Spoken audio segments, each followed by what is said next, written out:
তিনি মনে করেন ইউক্রেন পুরোটাই রাশিয়ার, এমনটি জানালেন রুশ প্রেসিডেন্ট ভ্লাদিমির পুতিন। ইউক্রেনের 5 ভাগের 1 ভাগ জমি এখন রাশিয়ার নিয়ন্ত্রণে। পুতিন বলেন, ইউক্রেন যদি যুদ্ধক্ষেত্রের বাস্তবতা মেনে নেয় তবেই শান্তি সম্ভব।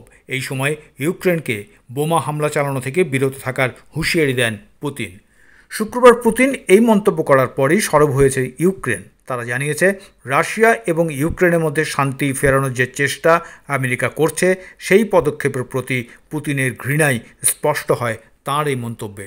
সেন্ট পিটার্সবার্গের আন্তর্জাতিক অর্থনৈতিক ফোরামে পুতিন বলেন, রুশ সেনার পা যেখানে পড়ে সেটাই রাশিয়ার। রুশ ও ইউক্রেনীয়রা একই জাতি এবং এই অর্থে পুরো ইউক্রেন রাশিয়ার। ইউক্রেনের প্রেসিডেন্ট জেলেনস্কি প্রথম থেকেই পুতিনের এই দাবি খারিজ করে এসেছেন। তিনি বারবার দাবি করেছেন, রুশ এবং ইউক্রেনীয়রা কখনোই এক নন। ক্রাইমিয়া এবং ইউক্রেনের অঞ্চলগুলো নিয়ন্ত্রণ করার যে দাবি রাশিয়া তুলছে তাকেও বেআইনি বলে জানিয়েছেন কিভ এবং পশ্চিমে তার বন্ধু দেশগুলো। 8 বছর ধরে পূর্ব ইউক্রেনে হামলা চালানোর পরে 2020 সালে সেই দেশের সঙ্গে সরাসরি সংঘর্ষ জড়ায় রাশিয়া। এছাড়াও ইরান ও ইসরায়েল সংঘাত, পারমাণবিক স্থাপনা ঘিরে উত্তেজনা এবং বৈশ্বিক অস্থিরতা নিয়েও উদ্বেগ প্রকাশ করেন পুতিন।